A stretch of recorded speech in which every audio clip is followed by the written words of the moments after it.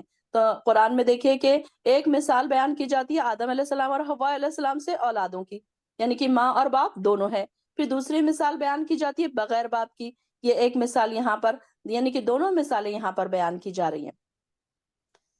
اور یہ اس لیے بھی ایسا ہوا کہ ہم اس لڑکے کو لوگوں کے لیے ایک نشانی بنائیں اور وہ ہماری طرف سے رحمت ہوگا اور یہ کام ہو کے رہے گا۔ اور مریم کو اس بچے کا حمل ٹھہر گیا۔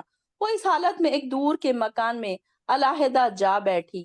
پھر جب حمل کے درد کی یعنی کہ اس کو جب زچگی کے درد کی انہیں درد ہوا تو انہیں کھجور کے تنہ کے پاس وہ آئی اور کہنے لگی، کاش میں اس سے پہلے مر چکی ہوتی اور میرا نام و نشان بھی باقی نہ رہتا۔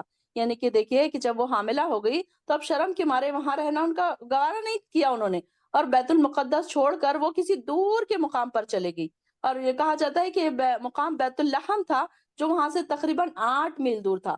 اب یہ زچگی کے درد سے بےتاب ہو کر اٹھی اور ایک کھجور کے تنے کا انہوں نے سہارا لیا۔ کیفیت یہ تھی کہ درد ذیح کی شدت جو تھی، یعنی کہ جو ڈیلیوری کی جو تکلیف تھی وہ ایک دم بہت زیادہ تھی، اور ایک تو دوسرے تنہائی بھی تھی، بے کسی بھی تھی، تیسرے کوئی کھانے اور پینے کا سامان بھی موجود نہیں تھا، یہاں تک کہ پانی بھی موجود نہیں تھا۔ دیکھیے کہ ہمارے پاس کتنی آسائشیں ہیں، اور وہاں پر اس خاتون کے ساتھ کیا تھا، اس کے ساتھ ایک تو کوئی مورل سپورٹ نہیں تھا، اور دوسرے کھانا اور پینا نہیں، اور تکلیف کی شدت ایسی تھی کہ ان کو سارا کچھ اکیلے برداشت کرنا پڑا۔ آج ہمارے اپنے آپ پر آپ شکر ادا کیا کریں کہ ہمارے آس پاس 10 لوگ کھڑے ہوتے ہیں، 10 کھانے اور پینے کی چیزیں ہوتی ہے، ٹھنڈا ہے، گرم ہے، سارے لوگ دیکھنے والے ہیں، ڈاکٹرز ہیں، انجیکشنز ہیں، ہر قسم کی سہولیات ہمارے لیے موجود ہے۔ لیکن اس وقت دیکھیے کہ اس وقت پر ذرا نظر ڈالیے کہ کیسا وہ وقت تھا۔ تو اس وقت انہوں نے کیا کہا، انہوں نے کیا کیا کہ یہاں تک کہ پانی تک ان کے پاس موجود نہیں تھا، اور زیادہ پریشان کن بات یہ تھی کہ بدنامی اور رسوائی کا بھی تصور تھا کہ ظاہر ہے اب بیٹا ہونے کے بعد اب وہ لے کر جائیں گی تو اب لوگ ان کے بارے میں کیا باتیں کریں گے۔ تو یہ ساری چیزوں سے پریشان ہو کر بے اختیار ان کے منہ سے ایسے الفاظ نکل گئے کہ کاش آج سے پہلے ہی میں مر چکی ہوتی تو یہ بات ہوتی ہی نہیں تھی۔ تو یہاں پر اس طریقے سے انہوں نے کہا، اور پھر آگے پھر انہوں نے کہا، اس وقت درخت کے نیچے سے فرشتے نے انہیں پکار کر کہا، غمزدہ نہ ہو، لا تحزنی۔ یہ دیکھیے فناداہا من تحتہا، نادا یعنی کہ پکارا، اللہ تحزنی، کہ تم پریشان نہ ہو۔ دیکھیے کہ فرشتے بھی ان کے ساتھ ہیں، غمزدہ نہ ہو، تمہارے پروردگار نے تمہارے نیچے ایک چشمہ بہا دیا، اور اس کھجور کے تنے کو زور سے ہلاؤ، آپ پر تازہ پکی ہوئی کھجوریں اتر آئیں گی، پس کھاؤ پیو اور اپنی آنکھ ٹھنڈی کرو۔ پھر اگر کوئی آدمی تمہیں دیکھ پائے تو کہہ دینا کہ میں نے اللہ کے لیے روزے کی نظر مانی ہے۔ یہ دیکھیے کہ یہ کھجور کے جو ہمیں بات افادیت پتہ چلتی ہے، اس سے بھی پتہ چلتی ہے کہ کھجور کی افادیت کھجور ایسے ٹائم میں کھانے سے اس کے ہم جیسے کہ ہم سائنسی افادیت بھی ہمیں پتا ہے کہ اس میں آئرن ہے، کیلشیم ہے، ساری چیزیں، تو اللہ تعالیٰ نے ایک ایسی جامع ان کو کھانے کی چیز پہنچا دی جس میں ساری چیزیں انہیں ایک ساتھ مل رہی تھی۔ آج ہمارے پاس 10 قسم کے کھانے ہوتے ہیں۔ دیکھیے کہ وہ اس ٹائم صرف کھجور پر ان کا گزارا تھا، لیکن وہ کھجور بھی کیسی تھی؟ فل سے اس میں ساری کی ساری افادیت ایک ساتھ ان کو ساری کچھ مل رہی تھی۔ تو انہوں نے کیا کیا؟ پھر وہ اپنے بچے کو اٹھائے اپنی قوم کی طرف آئی تو کہنے لگی مریم تو تو بہتان والی چیز لائی ہے۔ لوگوں نے ان کو کیا کہا؟ اے ہارون کی بہن، نہ تو تیرا باپ کوئی برا آدمی تھا، نہ ہی تیری ماں بدکار تھی۔ مریم نے اس بچے کی طرف اشارہ کر دیا تو وہ کہنے لگی میں اس سے کیسے انہوں نے کیا کیا؟ جب لوگ ان کے بارے میں ایسی سی باتیں کرنے لگے تو انہوں نے بچے کی طرف اشارہ کر دیا۔ تو لوگوں نے کیا کیا؟ لوگوں نے کہا ہم اس سے کیسے کلام کریں، یہ تو ابھی گود کا بچہ ہے۔ تو اسی وقت بچہ بول اٹھا میں اللہ کا بندہ ہوں، اللہ تعالیٰ نے مجھے کتاب دی ہے۔ قال انی عبداللہ۔ تو یہ جو انہوں نے پیچھے جو نجاشی کے پاس جو انہوں نے کہا تھا نا کہ عیسیٰ علیہ السلام اللہ کے بندے ہیں، تو یہاں پر دیکھیے کہ وہی الفاظ اس میں ہیں کہ انہوں نے کیا کہا عیسیٰ علیہ السلام نے؟ قال انی عبداللہ۔ جو لوگ عیسائی ہیں اگر کوئی آپ سے بحث کریں تو ان کو آپ بتا سکتے ہیں کہ سورہ مریم میں ایسے الفاظ قرآن میں آئے ہیں۔ تو یہاں پر ہمیں بھی پتا ہونا چاہیے آتانی الکتاب وجعلنی نبیا۔ دیکھیے یہ بھی دوسری بات کہ وہ اللہ کے نبی تھے، یہاں سے بات صاف ہو گئی۔ اگر یہ لوگ آپ سے بحث کریں، کوئی بحث کرتا ہے تو ان کو ہم یہ بتا سکتے ہیں کہ آیت نمبر 30 مریم میں یہ لکھا گیا ہے، اور جہاں کہیں بھی میں رہوں گا، اور میں نبی بنایا گیا ہوں، اور جہاں کہیں میں رہوں گا اس نے مجھے برکت بنایا ہے، اور جب تک میں زندہ رہوں گا مجھے نماز اور زکوٰۃ ادا کرنے کا حکم دیا گیا ہے۔ اب یہاں پر دیکھیے کہ گود میں کلام کرنے والے 3 بچوں کا ذکر آتا ہے احادیث میں۔ ایک تو یہ کہ 3 بچوں میں بات کی تھی، ایک تو سیدنا عیسیٰ علیہ السلام تھے جنہوں نے بچپن میں یعنی کہ گود میں بات کی تھی، اور دوسرا جو ابن جریج کا جو راہب کا قصہ آتا ہے کہ اس پر تہمت لگائی تھی ایک عورت نے، اور اس عورت نے ایک بچہ لے کر آ گئی تھی، اور اس نے ابن جریج جو تھا ایک بہت نیک شخص تھا اس زمانے میں، تو انہوں نے کیا کی، وہ عورت نے کیا کی کہ اس کے اوپر تہمت لگا دی، اور ایک بچہ لے کر آ گئی، اور اس نے کیا کیا کہ وہ اس بچے کو اس کی طرف منسوب کر دیا۔ تو اس بچے کو اس نے ایک چوکا لگا کر پوچھا بتاؤ تمہارا باپ کون ہے؟ اللہ سے بریت کی دعا کی، پھر اس نے جریج نے کیا کیا کہ وہ بچے کو ایسا دھکا دے کر پوچھا کہ بتاؤ تمہارا باپ کون ہے؟ تو وہ بچہ فوراً بول اٹھا کہ فلاں چرواہا ہے۔ اس طرح اللہ تعالیٰ نے ابن جریج راہب جو تھے ان کو زنا کی تہمت سے بری فرما دیا تھا۔ اور تیسرا بچہ کہ مخاطب اس کی ماں تھی جو سامان دنیا پر ریچھتی ہوئی تھی، تو بچے نے بول کر اپنی ماں کی گمراہ کن غلطی فہم دور فرما دیا۔ ایک تیسرے بچے کا وہ بھی ذکر آتا ہے کہ جب وہ آگے ہم دیکھیں گے کہ جب وہ بادشاہ جب سارے ایک جو کنگا کرنے والی تھی ان کے بچوں کو وہ ایک ایک کر کے ڈال رہا تھا کڑاؤں میں، تیل کے کڑاؤں میں جو ڈال رہا تھا، تو وہ بھی اس کا بھی ذکر آتا ہے کہ وہ ایک جب گود کا بچہ تھا تو جب اس کو ڈال رہا تھا وہ، تو اس نے وہ ماں ذرا جھجکی تو اس بچے نے فوراً کہہ دیا کہ اے ماں تو ڈر مت، یہ ہمارے لیے جنت ہے۔ تو ہم آگے انشاءاللہ وہ والا قصہ بھی پڑھیں گے انشاءاللہ۔ تو اس میں تھوڑا سا اس اختلاف ہے کہ یا یہ وہ بچہ تھا یا ایک اور دوسرا جو قصہ آتا ہے اس کا وہ بچہ تھا۔ تو یہ 3 بچوں نے پنگھوڑے میں یعنی کہ گود میں بات کی تھی۔ اور یہ بھی کہ میں اپنے والدہ سے بہتر سلوک کرتا رہوں۔ کیا کیا سکھایا تھا ان کو؟ انہوں نے یہ ساری چیزیں ان کو عطا کی تھی اللہ تعالیٰ نے کہ یہ نماز ادا کریں گے، زکوٰۃ کا حکم دینا، اور یہ بھی کہ اپنی والدہ سے بہتر سلوک کرتے رہوں۔ اور اللہ نے مجھے جابر اور بدبخت نہیں بنایا، مجھ پر اس سلامتی ہو جس دن میں پیدا ہوا اور جس دن میں بھی جب میں مروں گا، اس دن بھی جب میں زندہ کر کے اٹھایا جاؤں گا۔ یہ ہے عیسیٰ ابن مریم کا قصہ۔ یہی سچی بات ہے جس میں وہ جھگڑا کر رہے ہیں۔ اللہ تعالیٰ کو یہ شایع نشان نہیں کہ کسی کو اپنا بیٹا بنائے۔ یہ لوگ کیا کہتے تھے؟ عیسیٰ اللہ کے بیٹے ہیں، کیونکہ جب ان کے طرف باپ نہیں ہے کوئی، اور جب انہوں نے بات کی تو ان لوگوں نے کیا کیا کہ ان کو اللہ کی طرف ہی منسوب کر دیا۔ جب وہ کسی کام کا فیصلہ کرتا ہے تو بس کہہ دیتا ہے کن فیکون، تو وہ ہو جاتا ہے، تو ہو جا، جب وہ کہتا ہے ہو جا تو وہ ہو جاتی ہے۔ اور آپ انہیں بتائیں اللہ ہی میرا پروردگار، میرا اور تمہارا پروردگار ہے، لہٰذا اسی کی عبادت کرو، یہی سیدھی راہ ہے۔ پھر مختلف گروہوں نے آپس میں اختلاف کیا، بس ایسے کافروں کے لیے ہلاکت ہے جو بڑے دن کی حاضری کا انکار کر رہے ہیں۔ آیت نمبر 38 سے ہنا پڑھیے۔ جی،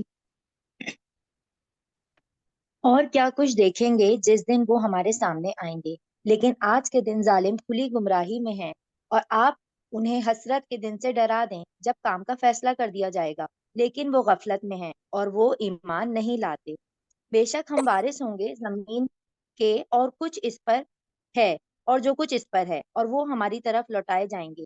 اور کتاب میں ابراہیم علیہ السلام کو یاد کرو، بے شک وہ سچے نبی تھے، جب اس نے اپنے باپ سے کہا، اے میرے ابا، تم کیوں اس کی پرستش کرتے ہو، اور جو کچھ نہ سنے اور نہ دیکھے اور نہ کام آئے تمہارے کچھ بھی۔ اے میرے ابا، بے شک میرے پاس وہ علم وہی آیا ہے جو تمہارے پاس نہیں آیا، بس میری بات مانو، میں تمہیں ٹھیک راستہ دکھاؤں گا۔ اے میرے ابا، شیطان کی پرستش نہ کر، بے شک شیطان رحمان کا نافرمان ہے۔ اے میرے ابا، بے شک میں ڈرتا ہوں کہیں کہ رحمان کا عذاب تجھے نہ آ پکڑے، پھر تو ہو جائے شیطان کے ساتھ۔ اس نے کہا، اے ابراہیم علیہ السلام، کہا، کیا تو میرے معبودوں سے رو گردہ ہے؟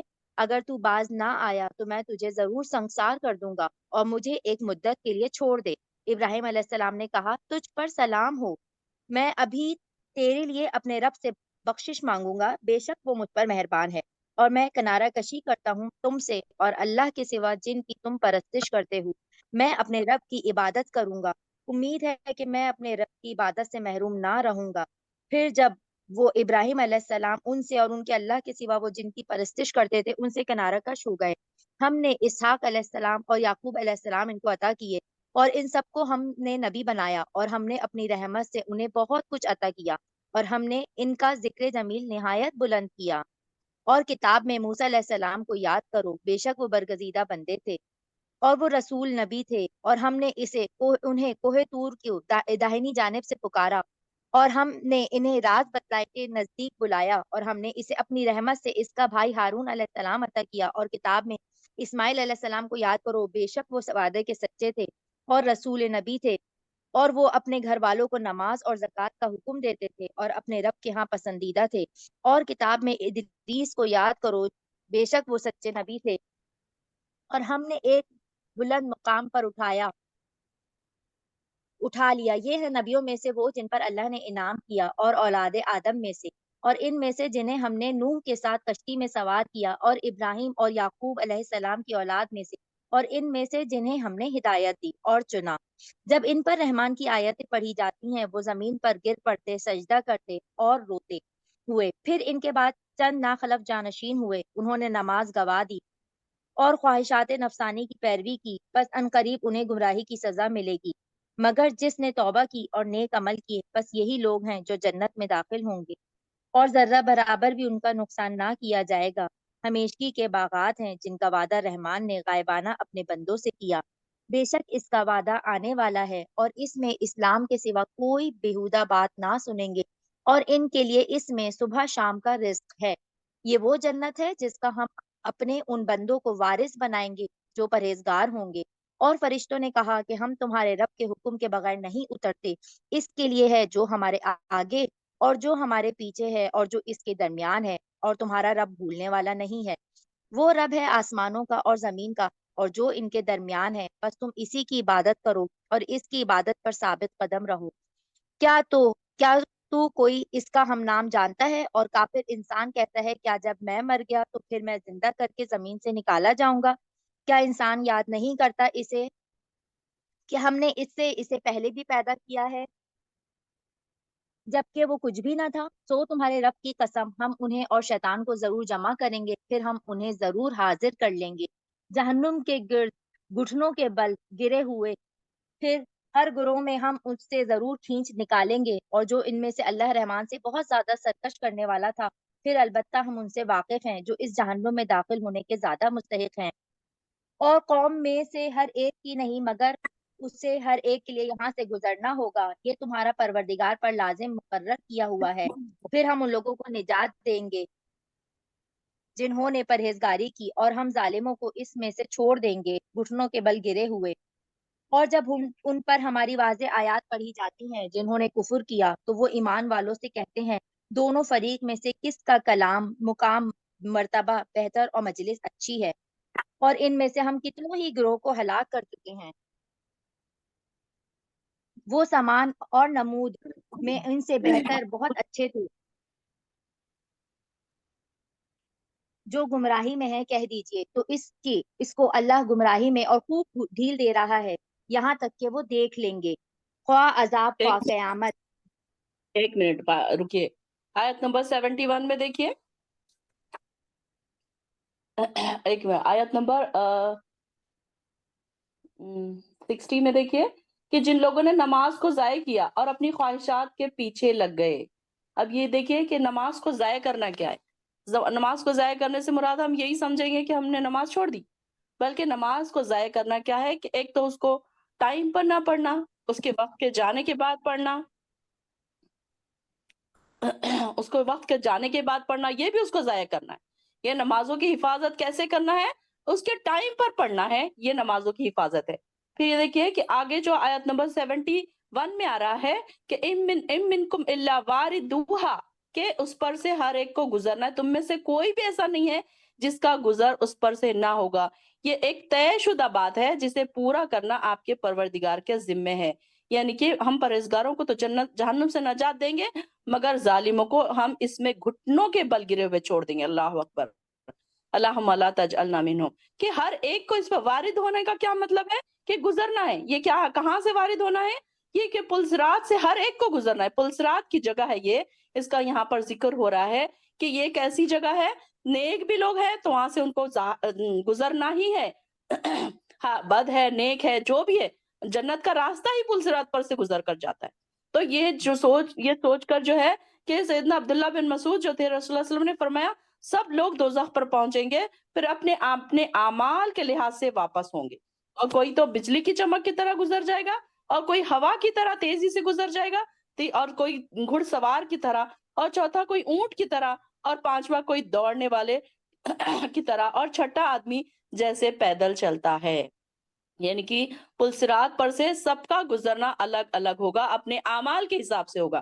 اب یہ دیکھیے کہ ہم یہاں پر جو صحابہ تھے وہ رونے لگ جاتے تھے یہ آیت پر سے کہ ہم کیسے گزریں گے اس پر سے، کیونکہ گزرنا تو سب کو ہے اس پر سے۔ کتنی خطرناک جگہ ہے وہ، ہم اس کے بارے میں سنتے آئے ہیں، پڑھتے آئے ہیں، بار بار ہم پڑھتے ہیں کہ وہ بال سے باریک جگہ ہے اور تلوار سے زیادہ اس کا تیز دھار ہے، لیکن دیکھیے کہ ہماری کوئی ٹینشن نہیں، اس پر سے ہم کو گزرنا ہے، ہم نے کوئی اس کا ٹینشن ابھی تک لیا ہی نہیں۔ آج ہماری ٹینشنز کیا ہے؟ بچوں کو اچھے اسکول میں ڈالنا ہے، بچے پیدا ہوئے تو ان کو اچھے اسکول میں ڈالنا ہے، بچوں کا 10th ہو گیا تو اب ان کو اچھی یونیورسٹیز میں ڈالنا ہے، بچے کھانا نہیں کھا رہے تو اس کا ٹینشن ہے، جابز نہیں مل رہی اس کا ٹینشن ہے، لیکن ہم کو اس بات کا ٹینشن نہیں ہے کہ ہم پلسرات سے کیسے گزریں گے۔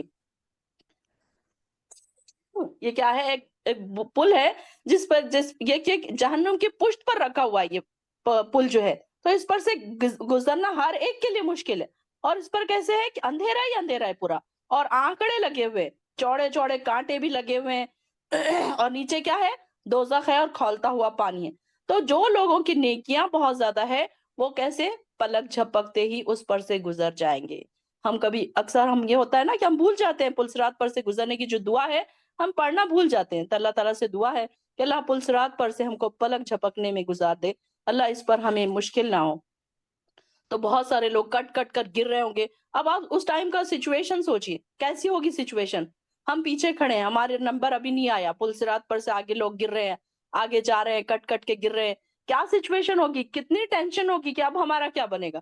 ہمیں تو نہیں پتا کہ ہمارے اعمال کیسے ہیں، اور ہمیں پتا ہے دنیا میں کیا کیا ہم کر کے آئے ہیں، یہ بھی سارا کچھ ہمیں پتا ہے، لیکن دیکھیے کہ اللہ تعالیٰ سے دعا کرتے رہا کریں کہ اللہ ہم سے ایسے عمل کرا کہ تو ہم سے راضی ہو جا۔ سجدوں میں دعا کیا کرے کہ اللہم انی اسألک الرضاک، اللہ ہم تیری رضا چاہتے ہیں، اللہ کی رضا ہمیں اگر مل جائے گی تو یہ ساری چیزوں پر سے ہم آسانی سے گزر جائیں گے۔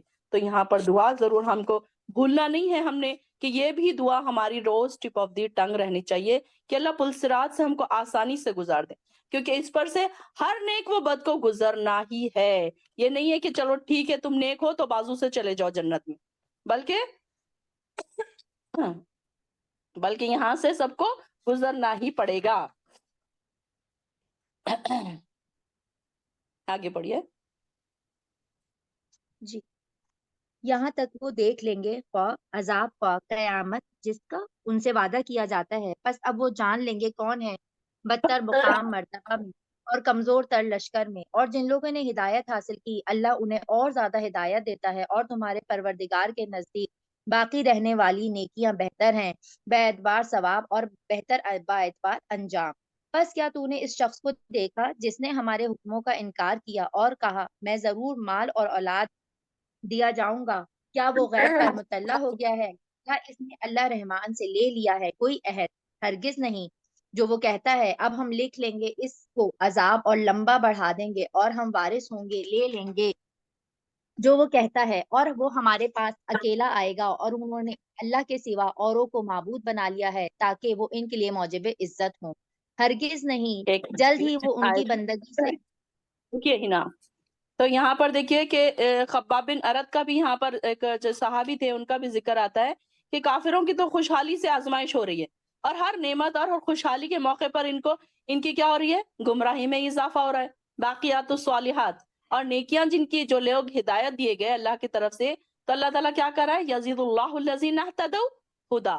جن کو اللہ تعالیٰ نے ہدایت دی ان کو اور آگے بڑھا رہا ہے ہدایت میں، اور جو برے لوگ ہیں ان کو کیا کر رہا ہے؟ گناہوں میں آگے بڑھا رہا ہے. کافروں کو اللہ تعالیٰ اور زیادہ دے رہا ہے اور آگے بڑھا رہا ہے گناہوں میں، اور جو مومن ہیں نیک لوگ ہیں ان کو ہدایت بھی دے رہا ہے اور ان کو نیکیوں میں آگے بھی بڑھا رہا ہے. اور ان کی جو نیکیاں ہیں باقیات الصالحات، کیا ہے؟ باقی رہنے والی نیکیاں ہیں. تو ان کے صبر کی مثال جو ہے کہ کیسے کیسے ان لوگوں نے صبر کیے تھے، مومنوں کے لیے آزمائشیں آئیں اور انہوں نے کیسے صبر کیے تھے، اور نعمتیں بھی ملی، اللہ کا شکر بھی بجا لاتے رہے، دکھ پہنچے تو صبر بھی کیا، صبر کے دامن کو ہاتھ سے نہیں جانے دیا انہوں نے، بلکہ ہر حال میں صابر اور شاکر رہے. تو یہ ایسے واقعات بہت زیادہ ملتے ہیں. تو ان کے بارے میں سیدنا خباب بن ارد کے بارے میں آتا ہے کہ وہ کہتے ہیں کہ میں مکے میں لوہار کا پیشہ کیا کرتا تھا. لوہار تھے وہ. تو اور کیا ایک تلوار بنائی انہوں نے، ایک تلوار بنائی اس کی مزدوری مانگنے کے لیے. آس ایک نام تھا شخص کا، اس کے پاس گئے. وہ کہنے لگا اس وقت تک میں تیری مزدوری نہیں دوں گا جب تک تو محمد سے پھر نہ جائے. میں نے کہا جب اللہ تجھے موت دے گا پھر تجھے زندہ کرے گا، میں تو اس وقت بھی اس پر بھی محمد کا انکار نہیں کروں گا. وہ کہنے لگا اچھا اگر اللہ مجھے مرنے کے بعد زندہ کرے گا تو پھر مجھے مال اور اولاد بھی دے گا، وہ وقت میں تمہارا حساب چکا دوں گا. اس وقت اللہ نے یہ آیتیں اتاری کہ اسی عاص بن وائل کے بیٹے سیدنا عمرو بن عاص ہیں، جب یہ ابھی اسلام نہیں لائے تھے تو ابشا کی طرف جب یہ گئے تھے، ہم نے پیچھے ان کے بڑے میں پڑھا، پھر جب یہ اسلام لائے تو انہوں نے کیا کیا؟ بہت زیادہ انہوں نے خدمت کی پھر اسلام کی. چلیے پڑھیے. ہرگز نہیں، جلد ہی وہ ان کی بندگی سے انکار کر دیں گے اور ان کے مخالف ہو جائیں گے. کیا تم نے نہیں دیکھا بے شک ہم نے شیطان بھیجے ہیں کافروں پر اور وہ انہیں خوب اکساتے رہتے ہیں، سو تم ان پر نزول عذاب کی جلدی نہ کرو، ہم تو صرف ان کی گنتی پوری کر رہے ہیں، ان کے دن گن رہے ہیں. یاد کرو جس دن ہم پرہیزگاروں کو اللہ رحمان کی طرف مہمان بنا کر جمع کر کے لائیں گے اور ہم گنہگاروں کو ہاتھ کر لے جائیں گے جہنم کی طرف پیاسے، اور وہ شفاعت کے اختیار نہیں رکھتے سوائے اس کے جس نے اللہ رحمان سے لیا ہو اقرار. اور وہ کہتے ہیں اللہ رحمان نے بیٹا بنا لیا ہے، تحقیق تم زمان پر بری بات لائے ہو. قریب ہے کہ آسمان اس پر پھٹ پڑے اور زمین ٹکڑے ٹکڑے ہو جائے اور پہاڑ پارا پارا ہو کر گر پڑے کہ انہوں نے اللہ کے لیے منسوب کیا ہے بیٹا، جبکہ رحمان کے شایان نہیں کہ وہ بیٹا بنائے. نہیں کوئی جو آسمانوں میں ہے اور زمین میں مگر رحمان کے حضور بندہ ہو کر اللہ آتا ہے، حضور بندہ ہو کر آتا ہے. اس نے ان کے گھیر لیا ہے اور گن کر ان کا شمار کر لیا ہے، اور ان میں سے ہر ایک کو قیامت کے دن ان کے سامنے اکیلا آئے گا. بے شک جو لوگ ایمان لائے اور انہوں نے نیک عمل کیے ان کے لیے پیدا کر دے گا رحمان دلوں میں محبت. بس اس کے سوا نہیں کہ ہم نے قرآن کو آپ کی زبان پر آسان کر دیا تاکہ اس سے آپ پرہیزگاروں کو خوشخبری دیں اور جھگڑا لوگوں کو اس سے ڈرائیں. اور ان سے قبل ہم نے کتنے ہی گروہ ہلاک کر دیے، کیا تم ان میں سے کسی کو دیکھتے ہو یا ان کی آہٹ سنتے ہو؟ ایک منٹ یہاں پر سورہ رکھیے. طٰہٰ. ایک منٹ میں پڑھوں گی سورۃ طٰہٰ کا اسٹارٹنگ میں. بسم اللہ الرحمن الرحیم. طٰہٰ، ہم نے آپ پر یہ قرآن اس لیے نازل نہیں کیا کہ آپ مشقت میں پڑ جائیں، یہ تو ہر شخص کے لیے نصیحت ہے جو اللہ سے ڈرتا ہے۔ یہ اس ذات کی طرف نازل ہوا جس نے زمین اور بلند آسمانوں کو پیدا کیا۔ رحمان نے اپنے عرش پر قرار پکڑا۔ یہ دیکھیے کہ قرآن اتنا ہی پڑھنا چاہیے جتنا دل کی خوشی سے پڑھا جائے۔ یہ نہیں کہ تھک رہے ہیں، نہیں مجھے 5 پارے کمپلیٹ کرنا ہے، نہیں مجھے 4 پارے کمپلیٹ کرنا ہے، ایسا نہیں، بلکہ آرام سے، سکون سے، جتنا آسانی سے پڑھا جا سکے۔ ایسا نہیں کہ نیند آ رہی ہے، بہت زیادہ نیند آ رہی ہے، نیند کی حالت میں بھی پڑھ رہے ہیں، نہیں، بلکہ اللہ تعالیٰ نے اس کو اس لیے نہیں نازل کیا کہ آپ مشقت میں پڑ جائیں، بلکہ اس لیے نازل کیا کہ یہ نصیحت، اور نصیحت ہمارے لیے کب ہوگی؟ جب ہم اس کو سکون سے پڑھیں گے، سمجھ کے پڑھیں گے۔ اب یہ دیکھیے کہ ہمارا یہ پڑھنا، جب ہم اس کو تفسیر کے ساتھ سمجھ رہے ہیں تو ہمیں مزہ بھی آ رہا ہے، انجوائے بھی کر رہے ہیں، ہم تھک بھی نہیں رہے ہیں ایسے بھی نہیں ہو رہا ہے کہ جمعی آ رہی ہے، نیند آ رہی ہے، تھک رہے ہیں، بلکہ بہت ہی ایزی وے میں ہم اس کو پڑھ بھی رہے ہیں اور سمجھ بھی رہے ہیں۔ تو ایسے اس کو پڑھنا ہے، تو یہ ہمارے لیے ہدایت ثابت ہوگی۔ کیسے ہدایت ثابت ہوگی؟ کہ ہمیں اس میں کون کون سی چیزیں معلوم پڑ رہی ہیں، ڈیپتھ میں ہم اس کے جا رہے ہیں، تو ہمیں پتہ چل رہا ہے کہ کون سے ڈونٹس ہیں، کون سے ڈوز ہیں، کیا کرنا ہے، کیا نہیں کرنا ہے، کون سی چیزوں سے رکنا ہے۔ یہ ساری چیزیں ہم پڑھتے جائیں گے تو ہدایت بھی ہم قبول کر سکیں گے۔ ورنہ پھر کیا ہوگا کہ ہم پریشان، نیند میں ہیں، پریشانی میں ہیں، بس ناظرہ پڑھتے جا رہے۔ ہمارا کیا انٹینشن ہے کہ ہم بس پارے ختم کریں، ہم قرآن ختم کریں۔ یہ ہمارا انٹینشن تھا نا، کل تک ہماری بھی یہی سوچ تھی ایک زمانے تک ہماری یہی سوچ تھی کہ ہم اس کو کیسے نہ کیسے ختم کر لیں۔ اس میں کوئی برائی نہیں ہے، گناہ نہیں ہے، لیکن دیکھیے کہ اس کو پڑھنا ایسے ہے کہ ایک ایک لفظ آپ کے اندر تک اتر جائے، آپ کے دلوں تک اتر جائے، ایک ایک لفظ آپ کو سمجھ آ جائے۔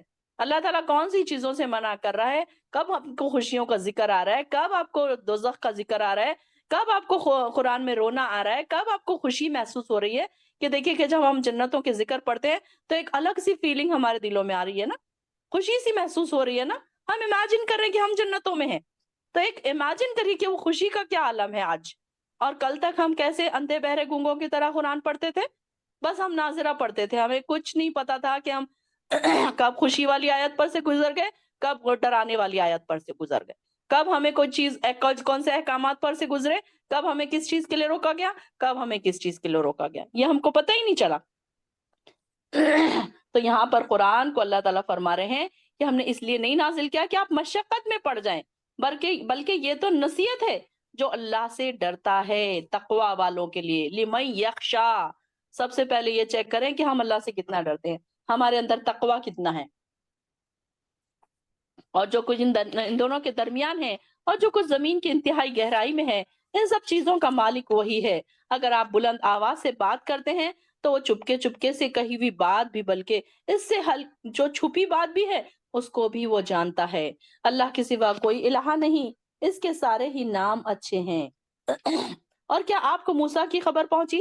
جب اس نے آگ دیکھی تو اپنے گھر والوں سے کہا، ٹھہرو، مجھے آگ نظر آئی، شاید میں وہاں سے آپ کے لیے کوئی انگارہ لا سکوں۔ یہ دیکھیے کہ جب ان کا موسیٰ علیہ السلام کا یہاں پر قصہ تفصیلی آ رہا ہے، پہلی بار اس سورے میں بیان ہو رہا ہے۔ یہ قرآن کا جو طرز بیان ہے اس میں قریش کے کئی اعتراضات کے جواب یہاں پر دیے جا رہے ہیں۔ تو سیدنا موسیٰ علیہ السلام کا جو آگ لینے جانے کا جو واقعہ ہے، اس قصے کا آغاز دیکھیے اس وقت سے کیا جا رہا ہے کہ جب موسیٰ علیہ السلام کو نبوت عطا کی گئی تھی۔ 8-10 سال آپ مدین میں شعیب علیہ السلام کے پاس رہے نا، ان کی بیٹی سے انہوں نے شادی کی تھی، اور اس کا مہر انہوں نے کیا باندھا تھا، آپ کا نکاح شعیب علیہ السلام کی بیٹی سے ہوا تھا، اور طے شدہ مدت گزارنے کے بعد آپ کو خیال آیا تھا کہ اب اپنے آبائی وطن یعنی کہ مصر کی طرف چلنا چاہیے۔ اب ان کے پاس وہ رہے، 8-10 سال رہے، اور 8 اور 10 2 سال دونوں کی مدت آتی ہے۔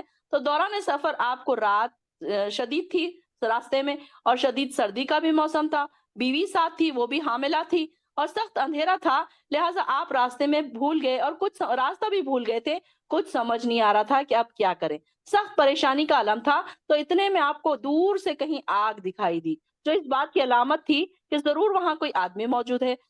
آپ نے کیا کیا موسیٰ علیہ السلام نے کہ آپ گھر والوں سے کہا کہ تم یہیں ٹھہرو، میں وہاں آگ والوں کے پاس جاتا ہوں اور ان لوگوں سے راستے کا اتا پتہ پوچھتا ہوں، اور دوسرے کچھ آگ کے انگارے بھی لیتا آؤں گا تاکہ تم آگ تاپو۔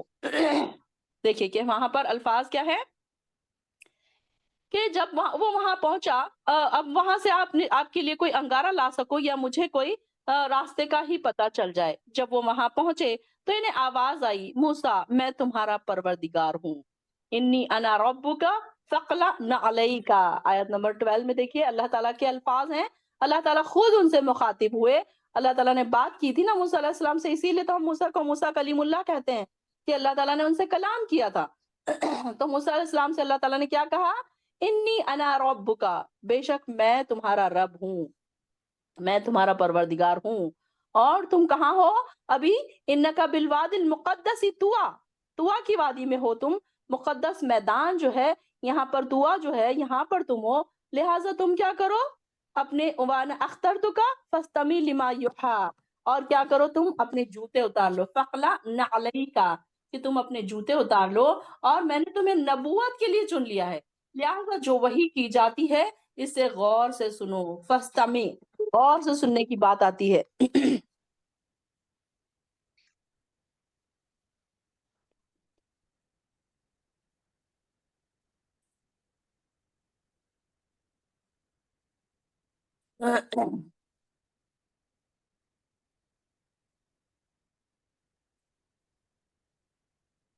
تو یہاں پر اب انہوں نے کیا کہا؟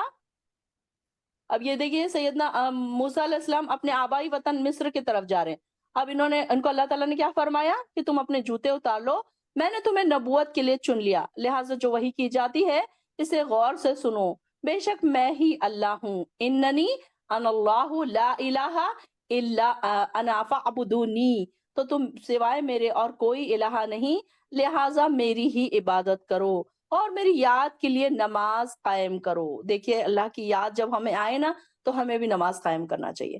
نماز جب ہم قائم کرتے ہیں، نماز ہم پڑھتے ہیں، تو یہ ضرور سوچ لینا چاہیے کہ میں اللہ کے پاس جا رہا ہوں، اللہ سے ملاقات کر رہی ہوں، میں اللہ سے بات چیت کر رہی ہوں، اللہ سے سرگوشی کر رہی ہوں، یہ ہمارے دل میں خیال ہونا چاہیے۔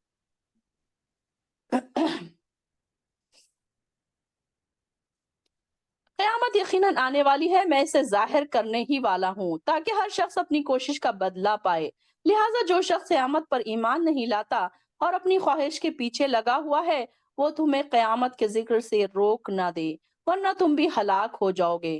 انسان اگر ہر وقت اپنی موت کو یاد کرے گا تو انشاءاللہ کیا ہوگا؟ ہم سے گناہ ہی نہیں ہوں گے، گناہ سرزد نہیں ہوں گے۔ اصل میں ہم بھول جاتے ہیں نا اپنی موت کو، ہم دنیا میں اتنے کھو جاتے ہیں کہ ہمیں یہ یاد ہی نہیں رہتا کہ ہم اللہ سے ملنے والے، ہم اللہ سے ملاقات کرنے والے ہیں۔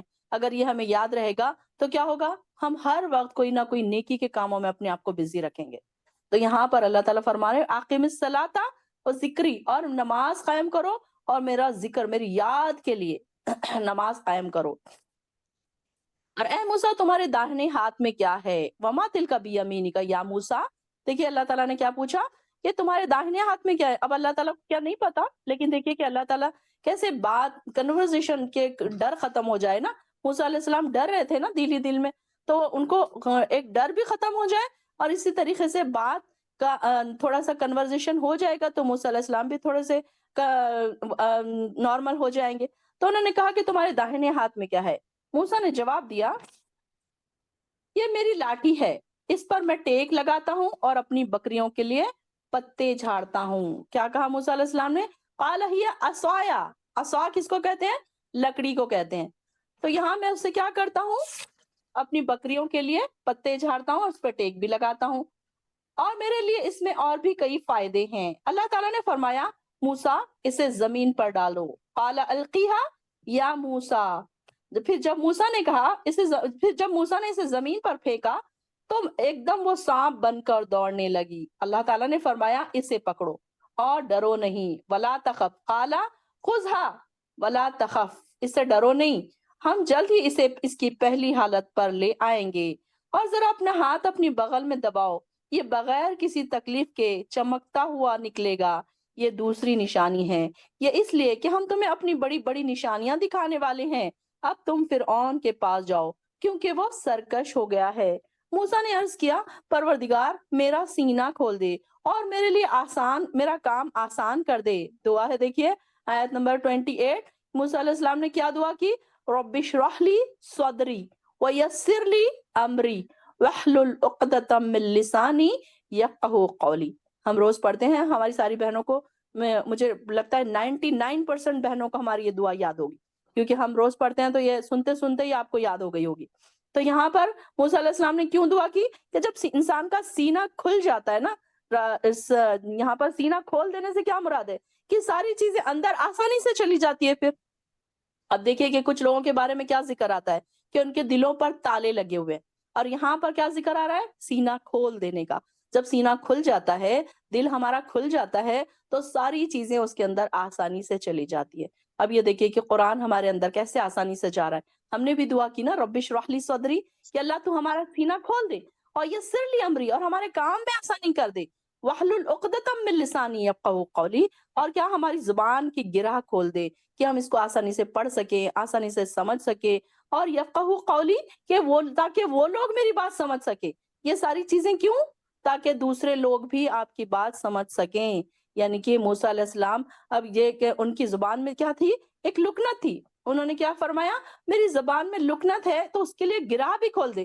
یہ نہ ہو کہ کبھی کبھی یہ ہوتا ہے کہ کچھ لوگ ایسے ہوتے ہیں کہ چاہے کتنی بھی باتیں کریں، ان کی باتیں دماغ میں نہیں جاتی، اور کچھ لوگ ایسے زبان کے صاف ہوتے ہیں کہ آسان لفظوں میں بھی کوئی بات اگر آپ کو کہہ دیں تو آپ کے دلوں تک اتر جاتی ہے۔ کچھ لوگ ایسے ہوتے ہیں ہمارے آس پاس، کچھ لوگوں کی بات آپ کو بہت پسند بھی آتی ہیں، فوراً آپ کے اندر ایک چینج آ جاتا ہے، آپ کو ان کی باتیں پسند بھی آتی ہیں، فوراً عمل کرنے کے لیے بھی دل چاہتا ہے۔ تو کیا وجہ سے؟ یفقہوا قولی، کہ ان کی بات آپ کے دلوں تک اتر گئی، اور وہ آپ کی بات کو سمجھ رہے ہیں۔ اور میرے لیے میرے خاندان میں سے ایک مددگار مقرر کر دے، ہارون کو جو میرا بھائی ہے، اس سے میری کمر کو مضبوط کر۔ یہ انہوں نے یہ دعا بھی کی، اور اپنے بھائی کو انہوں نے اللہ تعالیٰ سے دعا کی۔ ہارون علیہ السلام جو تھے ان کے بڑے بھائی تھے، تو انہوں نے کہا کہ اگر میرا بھائی میرے ساتھ ہوگا تو میرے لیے ایک سپورٹ رہے گا، مورل سپورٹ، اور اسے میرے کام میں شریک کر دے تاکہ ہم تسبیح بیان کریں اور خوب خوب تیرا چرچا کریں۔ نذکرک کثیرن، کہ تیری ہم بہت زیادہ باتیں کریں، بے شک تو ہمیں ہر آن دیکھ رہا ہے۔ اللہ تعالیٰ نے فرمایا، موسیٰ، جو کچھ تم نے مانگا ہے وہ تمہیں دیا جاتا ہے، اور ہم نے تم پر ایک مرتبہ اور بھی احسان کیا تھا۔ وہ وقت یاد کرو جب ہم نے تمہاری ماں کی طرف اشارہ کیا، جو وحی کے ذریعے کیا جاتا ہے، کہ تم اس بچے کو یعنی کہ موسیٰ کو صندوق میں رکھو، پھر اس صندوق کو دریا میں ڈال دو۔ یہ کب کا واقعہ ہے؟ جب فرعون جو تھا سارے لڑکوں کو قتل کر رہا تھا اور لڑکیوں کو زندہ چھوڑ رہا تھا، تو انہوں نے جب اللہ تعالیٰ نے موسیٰ علیہ السلام کو کیسے بچایا تھا؟ موسیٰ علیہ السلام کو ایک اور احسان یاد دلایا جا رہا ہے، دیکھیے یہاں پر، کہ دریا کو اس کو صندوق میں ڈال کر اس کو کیا کرو؟ ساحل میں پھینک دو۔ پھر جب جسے میرا یعنی کہ اس موسیٰ کا دشمن اٹھا لے گا، پھر اے موسیٰ، میں نے تم پر اپنی طرف سے محبت ڈال دی کہ جو کوئی تمہیں دیکھے پیار کرنے لگے، اور اس کے لیے میری نگرانی میں تمہاری پرورش ہو۔ سبحان اللہ، اللہ تعالیٰ کی رحمت، اللہ تعالیٰ کا پلان دیکھیے کہ دشمن ہی اٹھا کر لے گیا، اور دشمن نے ہی اس کی موسیٰ علیہ السلام کی پرورش کی۔ کہاں؟ اس میں محل میں اس کی پرورش ہوئی، بادشاہ کے محل میں، اور اللہ تعالیٰ کی نگرانی میں۔ اور جب تمہاری بہن ساتھ ساتھ چل رہی تھی، اب یہ دیکھیے کہ بہن پریشان تھی کہ تابوت اس میں ڈال دیے، تابوت کو دریا کی موجوں میں حوالے کر دیا گیا۔ موسیٰ علیہ السلام کی ماں بھی پریشان، ماں تھی، بہن تھی، وہ بھی پریشان۔ اب بہتے بہتے تابوت جا رہا ہے، اب اس کا رخ جو تھا فرعون کے محل کی طرف ہو گیا، اور ایک لہر اٹھی اور وہ اس کا تابوت جو تھا فرعون کے محل کی طرف ہو گیا۔ اور پھر اتفاق کی بات یہ ہوئی کہ تابوت فرعون کے سامنے پیش کیا گیا۔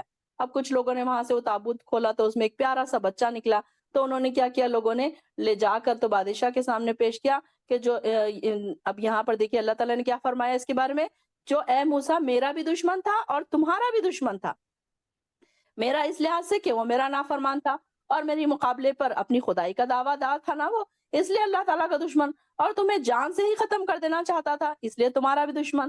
تو یہ دونوں کی دشمنی کرتا تھا، لیکن ایسی پیاری صورت بنا دی کہ جو بھی تمہیں دیکھتا پیار کرنے لگتا، اور اس کا دل تمہاری محبت سے بھر جاتا تھا۔ تو یہی بات تھی جو تمہاری زندگی کا ذریعہ بن گئی، اور یہ سب کچھ میری نگرانی میں ہو رہا تھا۔ اور جب تمہاری بہن ساتھ ساتھ چل رہی تھی تو انہیں کہنے لگی، کیا میں تمہیں ایسے شخص کا پتہ بتا دوں جو اس بچے کی ٹھیک ٹھیک پرورش کرے؟ اب یہ دیکھیے کہ جب یہ ایسا بچہ، پیارا بچہ دیکھا فرعون کی بیوی نے، آسیہ نے، تو اپنے خاوند سے کیا کہا کہ ہمارے یہاں تو اولاد نہیں ہے، کیوں نہ ہم اسے اپنا بیٹا بنا لیں۔ تو اس نے پھر اپنے خاوند فرعون کو اس بات کا خیال کر لیا۔ اب سوال یہ تھا کون سی دائی ہو جو موسیٰ علیہ السلام کو دودھ پلائے۔ جو بھی انا لا جاتی تو وہ کیا کرتے، جو بھی آتی دودھ پلانے والی تو وہ کیا کرتے، اس کا دودھ پیتے ہی نہیں، موسیٰ علیہ السلام دودھ پینے سے انکار کر دیتے۔ بڑا ہی ٹیڑھا مسئلہ بن گیا تھا، اب سارے لوگ پریشان تھے۔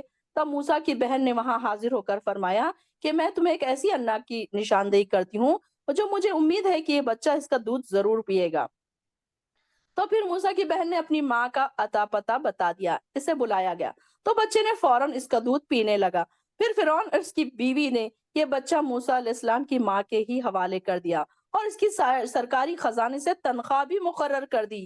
دیکھیے اللہ تعالیٰ کے پلانز کیسے ہیں کہ ایک تو فرعون سارے لڑکوں کو قتل کر رہا تھا، اس میں سے بچا کر ان کی ماں کو اور ان کو بھی پھر شاہی خزانے سے تنخواہ بھی مل رہی ہے، ماں کو بچے سے بھی ملا دیا اور اسے بچہ سمیت اپنے گھر واپس بھی بھیج دیا۔ اسی طرح اے موسیٰ، ہم نے حیرت انگیز طریقے سے تمہاری پرورش کا بندوبست کر دیا تھا۔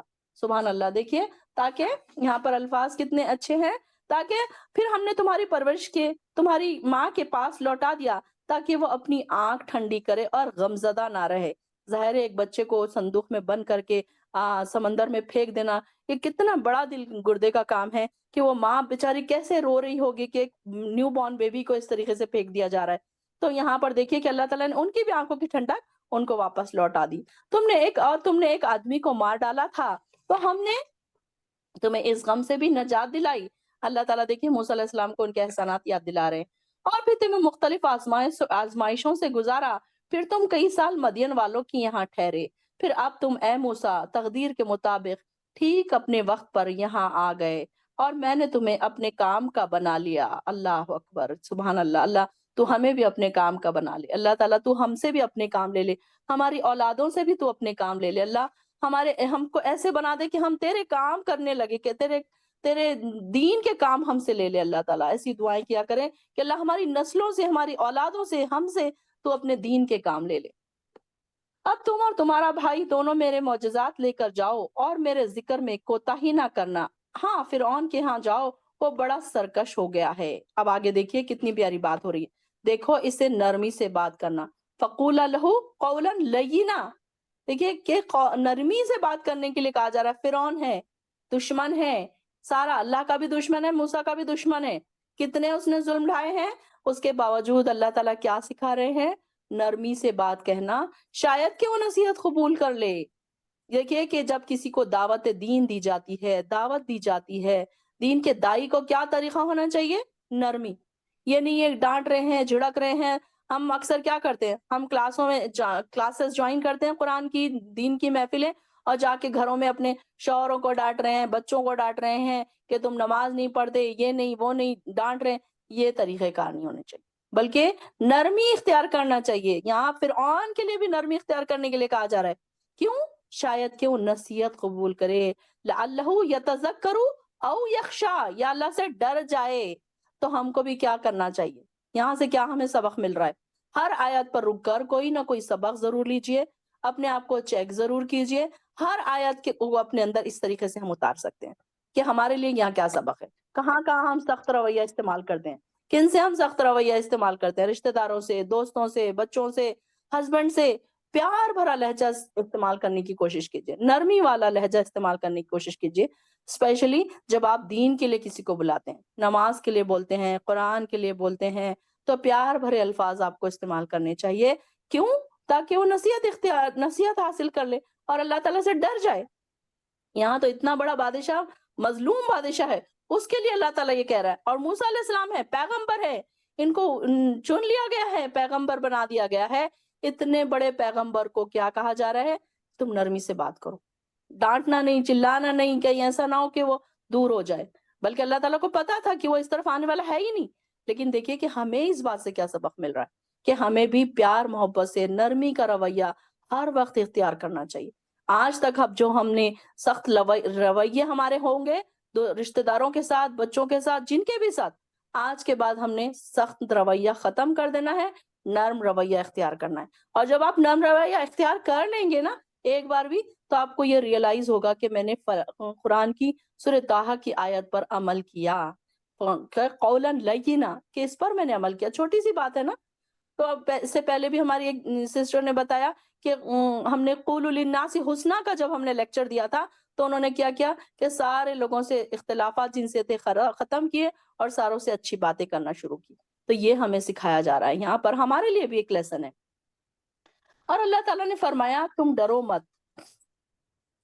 انہوں نے کیا کیا, انہوں نے کہا, ان دونوں نے عرض کیا اے پروردگار ہم اس بات سے ڈرتے ہیں کہ وہ ہم پر زیادتی کرے یا مزید سرکشی کا اختیار کرے. اللہ تعالیٰ نے فرمایا تم ڈرو مت, میں تمہارے ساتھ ہوں. فَإِنَّنِي مَعَكُمَا أَسْمَعُ وَأَرَى, میں سب کچھ سن رہا ہوں اور دیکھ بھی رہا ہوں.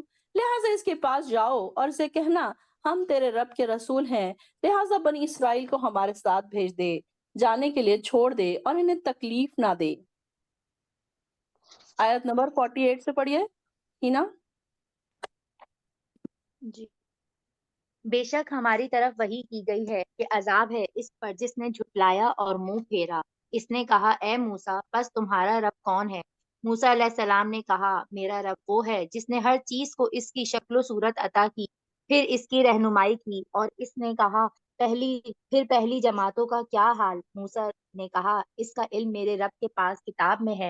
میرا رب نہ غلطی کرتا ہے اور نہ بھولتا ہے. وہ جس نے تمہارے لیے زمین کو بچھونا بنایا اور تمہارے لیے چلائیں اس میں راہیں اور آسمان سے پانی اتارا, پھر ہم نے اس سے سبزی کی مختلف اقسام نکالی, تم کھاؤ اور اپنے مویشی چراؤ. بے شک اس میں عقل والوں کے لیے نشانیاں ہیں. اس زمین سے ہم نے تمہیں پیدا کیا اور اس میں ہم تمہیں لوٹا دیں گے, اور اسی سے ہم تمہیں دوبارہ دوسری بار نکالیں گے. اور ہم نے اسے فرعون کو اپنی تمام نشانیاں دکھائیں تو اس نے جھٹلایا اور انکار کیا.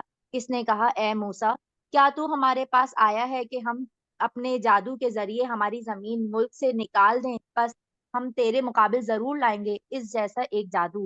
بس ہمارے اور اپنے درمیان ایک وقت مقرر کر لے کہ نہ ہم اس سے خلاف کریں اور نہ تو, اور ایک ہموار میدان میں مقابلہ ہوگا. موسیٰ نے کہا تمہارے وعدہ میلے دن کا ہے اور یہ لوگ دن چڑھے جمع کیے جائیں گے. پھر لوٹ گیا فرعون, سو اس نے اپنا جادو کا سامان جمع کیا. پھر آیا موسیٰ نے ان سے کہا تم پر خرابی ہو, اللہ پر نہ گھڑو جھوٹ کہ وہ تمہیں عذاب سے ہلاک کر دے. اور جس نے جھوٹ باندھا وہ نامراد ہوا.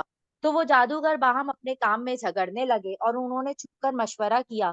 وہ کہنے لگے یہ دونوں جادوگر ہیں, یہ چاہتے ہیں کہ تمہیں تمہاری سرزمین سے نکال دیں اپنے جادو کے ذریعے اور تمہارا اچھا طریقہ لے جائیں, نابود کر دیں تم کو. لہٰذا تم اپنے داؤ اکٹھے کر لو, پھر صف باندھ کر آؤ, اور آج وہی کامیاب ہوگا جو غالب رہا. وہ بولے اے موسیٰ یا تو اپنا پہلے داؤ ڈال یا ہم پہلے ڈالیں گے. اس نے کہا نہیں تم ڈالو. تو ناگہاں ان کی رسیاں اور ان کی لاٹھیاں اس کے خیال میں آئیں, ایسے نمودار ہوئی ان کے جادو سے گویا کہ وہ دوڑ رہی ہیں. تو موسیٰ نے اپنے دل میں کچھ خوف محسوس کیا. ہم نے کہا تم ڈرو نہیں, بے شک تم ہی غالب رہو گے, اور جو تمہارے دائیں ہاتھ میں ہے ڈالو, وہ نگل جائے گا ان سب کو جو کچھ انہوں نے بنایا ہے. بے شک جو کچھ انہوں نے بنایا ہے وہ جادو کا فریب ہے, اور جادوگر کہیں آئے وہ کامیاب نہیں ہوتے. پس جادوگر سجدے میں ڈال دیے گئے, گر پڑے. وہ بولے ہم ہارون اور موسیٰ علیہ السلام کے رب پر ایمان لائے. فرعون نے کہا تم اس پر ایمان لے آئے اس سے پہلے کہ میں تمہیں اجازت دوں؟ بے شک تمہارا بڑا ہے جس نے تمہیں جادو سکھایا ہے, پس وہ ضرور کاٹ ڈالوں گا تمہارے ہاتھ پاؤں جانب خلاف سے, ایک طرف کا ہاتھ دوسری طرف کا پاؤں, اور میں ضرور تمہیں کھجور کے تنوں پر سولی دوں گا اور تم خوب جان لو گے ہم ہیں کون, سخت عذاب میں ہے, تادیر رہنے والا ہے. انہوں نے کہا ہم تجھے ہرگز ترجیح نہ دیں گے ان واضح دلائل سے جو ہمارے پاس آئے ہیں, اور اس پر جس نے ہمیں پیدا کیا ہے. بس تو جو گزر کر تو کرنے والا ہے تو کر لو گزر جو تو کرنے والا ہے, اس کے سوا نہیں کہ تو صرف اس دنیا کی زندگی میں کرے گا. بے شک ہم اپنے رب پر ایمان لائے کہ وہ ہماری خطائیں بخش دے, اور اس کے بارے میں جو تو نے ہمیں جادو سے مجبور کیا اللہ بہتر ہے اور ہمیشہ باقی رہنے والا ہے. بے شک وہ جو اپنے رب کے سامنے آیا مجرم بن کر تو بے شک اس کے لیے جہنم ہے, نہ وہ اس میں مرے گا اور نہ جیے گا. اور اس کے پاس مومن بن کر آیا ہے اور اس نے اچھے عمل کیے, بس یہی لوگ ہیں جن کے درجے بلند ہیں. ہمیشہ رہنے والے باغات جاری ہیں ان کے نیچے نہریں, اور ان میں ہمیشہ رہیں گے, اور یہ جزا ہے اس کی جو پاک ہوا. اور ہم نے وحی کی موسیٰ علیہ السلام کو راتوں رات میرے بندوں کو نکال کر لے جا, ان کے لیے دریا میں عصا مار کر خشک راستہ بنا لینا, نہ تجھے پکڑنے کا خوف ہوگا اور نہ غرق ہونے کا ڈر. پھر وہ فرعون نے اپنے لشکر کے ساتھ ان کا پیچھا کیا تو انہیں دریا کی موجوں نے ڈھانپ لیا، جیسا کہ ڈھانپ لیا، بالکل غرق کر دیا، اور فرعون نے اپنی قوم کو گمراہ کیا اور ہدایت نہ دی۔ اے بنی اسرائیل اولاد یعقوب، ہم نے تمہارے دشمن سے تمہیں نجات دی اور کوہ طور کے دائیں جانب تم سے توریت عطا کرنے کا وعدہ کیا۔ پھر ہم نے تم پر اتارا من و سلوہ، جو ہم نے تمہیں دیا، اس میں سے پاکیزہ چیزیں کھاؤ اور اس میں سرکشی نہ کرو کہ تم پر اترے میرا غضب، اور جس پر میرا غضب اترا تو وہ نیست و نابود ہوا۔ اور بے شک میں بڑا بخشنے والا ہوں اس کو جس نے توبہ کی اور وہ ایمان لایا، اس نے نیک عمل کیے پھر ہدایت پر رہا۔ اور اے موسیٰ، اور کیا چیز تجھے اپنے قوم سے جلد لائی؟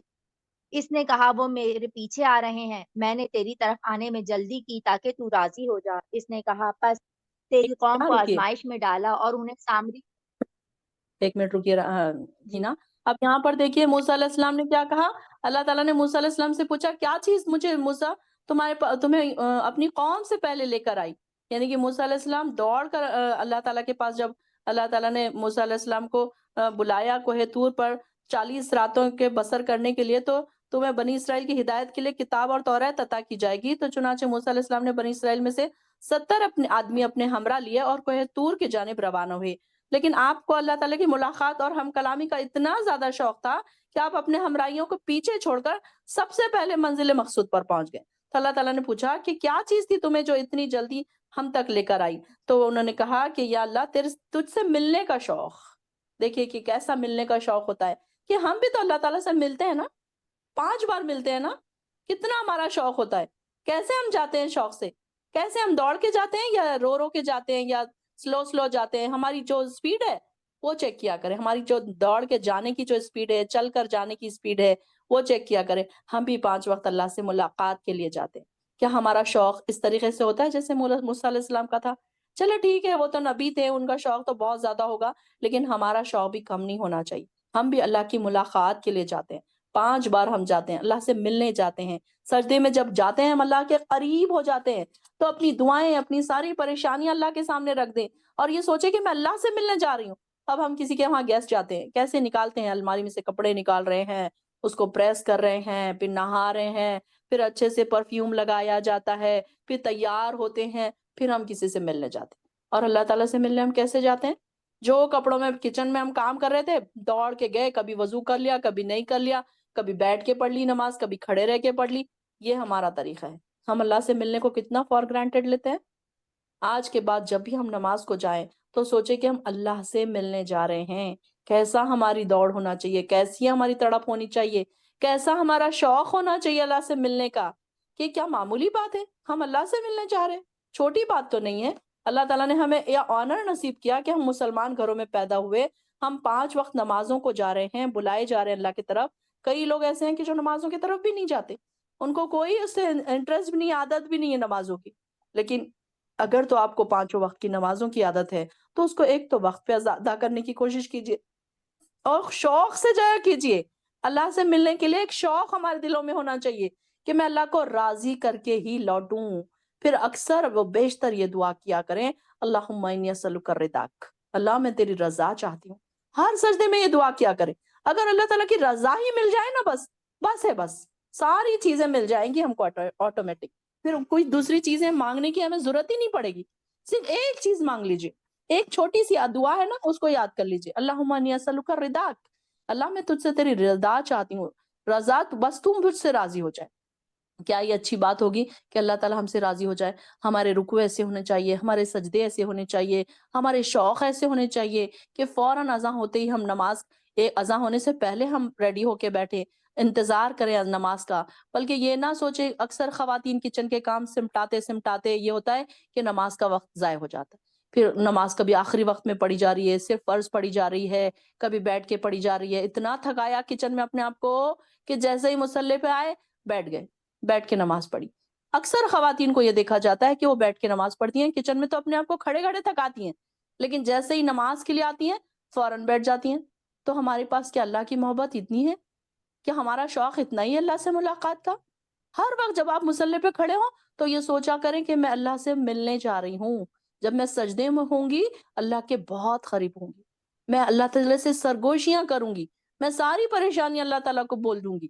یہ سوچا کریں جب بھی ہم اللہ کے پاس جائیں تو اللہ تعالیٰ دیکھیے کہ کیسے ان کے بارے میں کہہ رہا ہے کہ اللہ کے بندے کیسے تھے کہ دوڑ دوڑ کر آ رہے تھے، اور پھر انہوں نے کہا کہ تاکہ آپ مجھ سے خوش ہو جائیں، لِتَرْضَى وَأَجِلْتُ إِلَيْكَ رَبِّي لِتَرْضَى۔ کیا چاہ رہے تھے موسیٰ علیہ السلام؟ تاکہ اللہ تعالیٰ مجھ سے راضی ہو جائیں، اور ہم نے تیری قوم کو آزمائش میں ڈال دیا اور انہیں سامری نے گمراہ کر دیا۔ اور چنانچہ موسیٰ رنج کے مارے غصے سے بھرے ہوئے اپنی قوم کی طرف واپس آئے اور ان سے کہا، اے میری قوم، تم سے تمہارا پروردگار نے اچھا وعدہ نہ کیا تھا؟ کیا یہ زمانہ تم پر لمبا ہو گیا تھا کہ تم یہ چاہتے تھے کہ تم پر تمہارا پروردگار غضب نازل کرے؟ لہٰذا تم نے میرے وعدے کی خلاف ورزی کی۔ وہ کہنے لگے، ہم نے کچھ اپنے اختیار سے آپ سے وعدے کی خلاف ورزی نہیں کی، بلکہ قوم کے زیورات ہم پر لاد دیے گئے تھے جنہیں ہم نے آگ میں ڈالا۔ پھر اس طرح سامری نے بھی زیور آگ میں ڈال دیا۔ پھر وہ اس سب ڈھلے ہوئے سونے سے ایک بچڑے کا جسم بنا لایا جس سے بیل کی سی آواز نکلتی تھی۔ وہ کہنے لگے، تمہارا موسیٰ کا الہ تو یہی ہے۔ اس نے کیا کہا کہ یہ موسیٰ کا الہ یہی ہے؟ موسیٰ تو بھول گیا جو کوہ طور پر چلا گیا۔ کیا وہ یہ نہیں دیکھتے کہ نہ تو وہ ان کی بات کا جواب دیتا ہے اور نہ ان کے نفع و نقصان کا کچھ اختیار رکھتا ہے؟ یہ دیکھیے کہ ایسا انہوں نے بنا لیا تھا ایک بچڑا، اور اس کی پوجا کر رہے تھے۔ انہوں نے سوچا کہ اب موسیٰ تو چلے گئے کوہ طور پر، اب ہمیں بھول گئے، اب ہمیں کوئی تو الہ چاہیے جس کی ہم عبادت کریں۔ یہ ان کے اندر، جب فرعون کے پاس وہ کئی سال وہاں پر رہے تو انہوں نے جب فرعون کو دیکھا تھا اس طریقے سے پوجا کرتے ہوئے تو ان کے جراثیم بھی ان کے اندر کہیں نہ کہیں آ گئے تھے۔ اب یہ اس کے اندر کہیں نہ کہیں پنپ اٹھے اور کہنے لگے، بے شک تمہارا پروردگار رحمان ہی ہے۔ انہوں نے کہا، موسیٰ علیہ السلام نے کہا، اس سے پہلے ہارون انہیں یہ کہہ چکے تھے اور ان سے کہا کہ لہٰذا بے شک تمہارا پروردگار تم رحمان ہی ہے، لہٰذا میری پیروی کرو اور میرے حکم کی اطاعت کرو۔ وہ کہنے لگے، جب تک موسیٰ ہمارے پاس واپس نہیں آ جاتا ہم تو اسی کی پرستش کرتے رہیں گے۔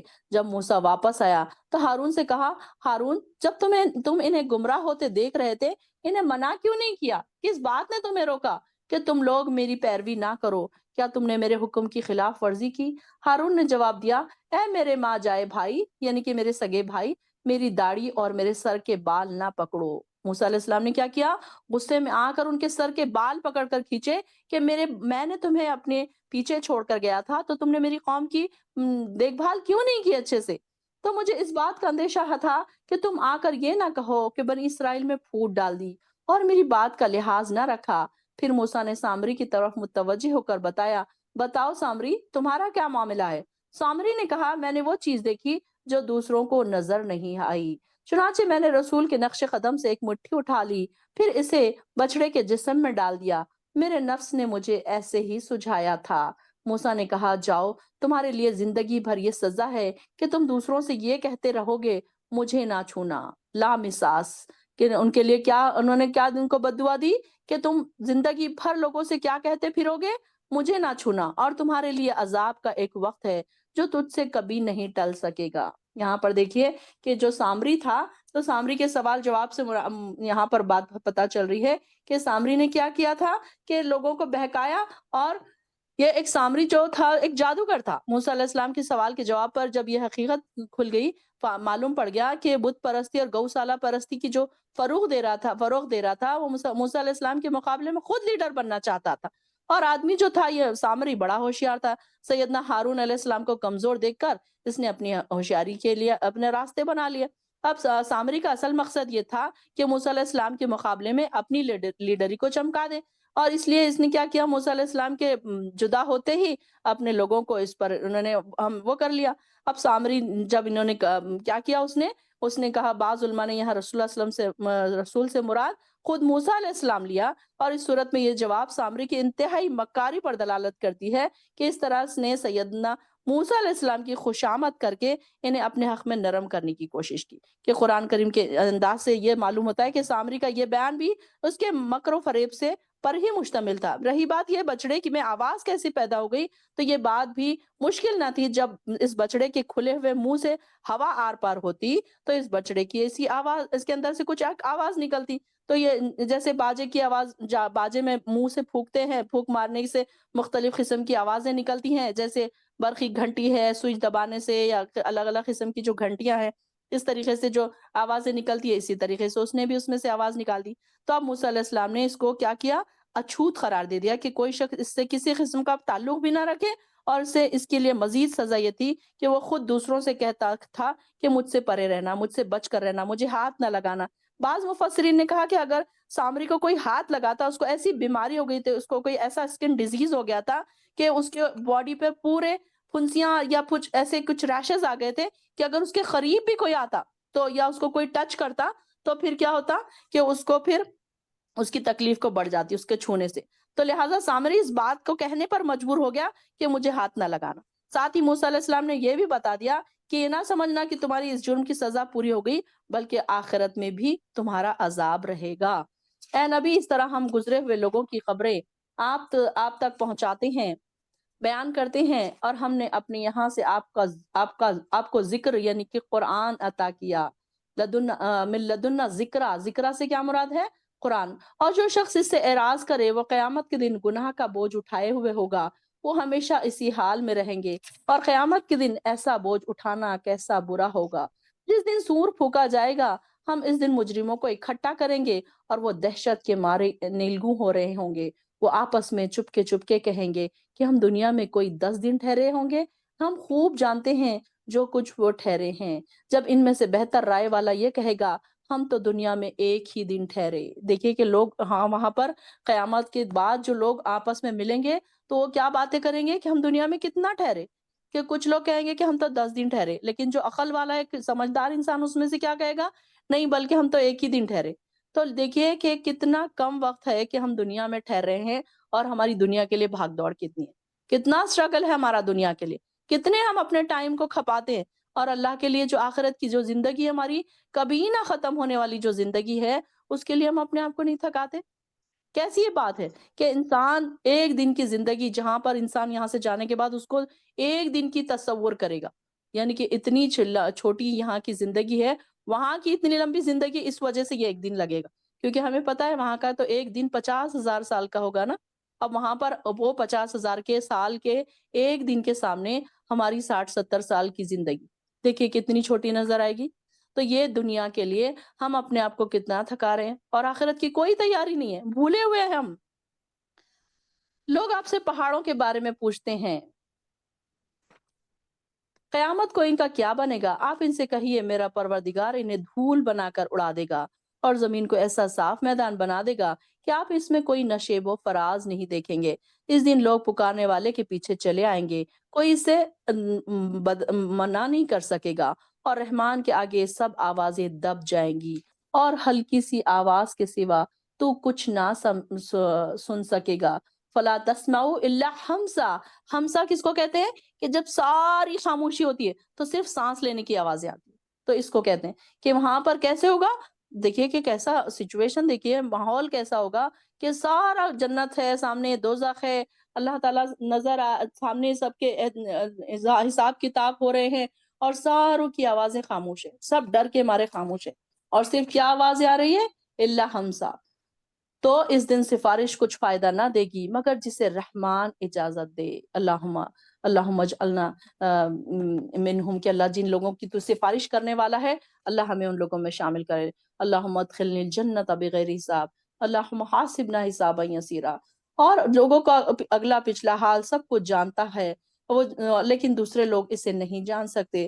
سب چہرے اسی زندہ ہستی کے سامنے جھک جائیں گے، جس نے ظلم کا بوجھ اٹھایا وہ نامراد ہوا۔ جو شخص نیک اعمال کرے اور وہ مومن ہو، دیکھیں کہ پھر یہاں پہ وہی بات آ گئی، ومن یعمل من الصالحات وہو مؤمن۔ کتنے بار ہم پڑھ چکے ہیں، دو شرطیں ہیں یہ، ایک مومن ہو، اور پھر اس کی کوالٹی کیسی ہو؟ عمل صالح۔ کل بھی ہم نے اسی بات پر ڈسکس کی تھی۔ بار بار ہمیں کیا سکھایا جا رہا ہے کہ ایک تو مومن بنے اور دوسرے عمل صالح کریں۔ اللہ تعالیٰ ہمیں سچا اور پکا مومن بنائے، اور اللہ تعالیٰ ہمیں عمل صالح کرنے والا بنائے۔ اللہ تعالیٰ ہماری مدد کرے اس کام میں۔ اور بے انصافی یا حق تلفی کا ڈر نہ ہو، وہ مومن ہو تو اسے بے انصافی یا حق تلفی کا ڈر نہ ہو۔ اسی طرح ہم نے قرآن کو عربی زبان میں نازل کیا اور طرح طرح سے وعید بیان کی تاکہ لوگ پرہیزگاری اختیار کریں، ان میں غور و فکر کی عادت پیدا ہو۔ کہ اللہ تعالیٰ نے اس میں ڈراوے بہت ساری ایگزامپلس کس لیے بیان کی؟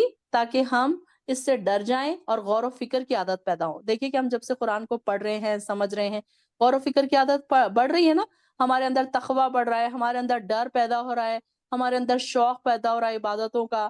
یہ ساری چیزیں ہو رہی ہیں، کیسے ہوئی ہے؟ غور و فکر کی وجہ سے، تدبر کی وجہ سے۔ یہاں پر دیکھیے کہ ہم دیکھ رہے ہیں کیسے کیسے ایگزامپلس اللہ تعالیٰ ہمیں بتا رہے ہیں، کیسے کیسے ڈراوے، کیسے کیسے دوزخ کی باتیں ہم تک پہنچائی جا رہی ہے، کہ پھر کیوں؟ تاکہ ہم ڈر جائیں، کہ تاکہ ہم تقوی اختیار کریں۔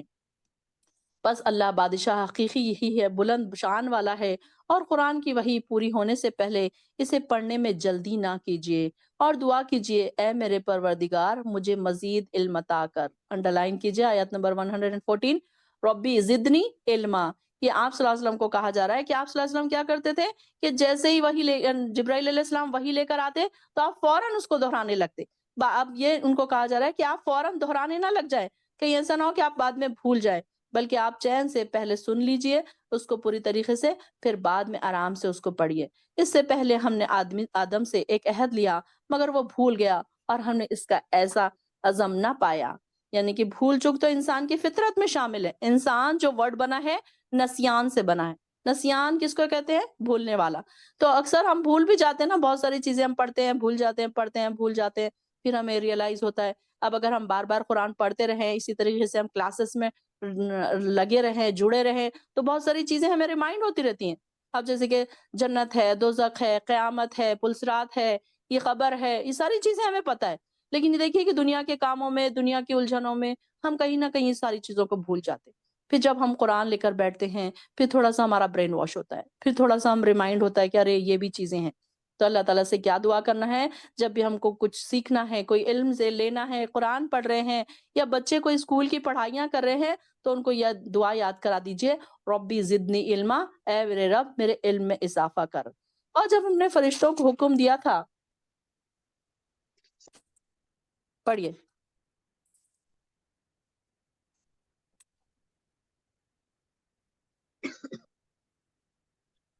آیت اور نمبر ہم نے اس سے 116۔ قبل 116 اوکے۔ بس ہم نے اے آدم علیہ السلام، بے شک یہ تمہارا اور تمہاری بیوی کا رحمان ہے، دشمن ہے، سو تمہیں نکلوا نہ دے جنت سے، پھر تم تکلیف میں پڑ جاؤ۔ بے شک تمہارے لیے جنت میں یہ ہے کہ اس میں نہ بھوکے رہو نہ ننگے، اور یہ کہ تم نہ بیمار پیاسے رہو گے اور نہ دھوپ میں تپو گے۔ پھر شیطان نے ان کے دل میں وسوسہ ڈالا اور اس نے کہا اے آدم، کیا میں تیری رہنمائی کروں ہمیشگی کے درخت پر اور وہ بادشاہت جو زوال پذیر نہ ہو؟ بس ان دونوں نے اس سے کھا لیا تو ان کی شرمگاہیں ان پر ظاہر ہو گئیں اور اپنے جسم اوپر جنت کے پتوں سے ڈھانپنے لگے، اور آدم علیہ السلام نے اپنے رب کی نافرمانی کی تو وہ بہک گیا۔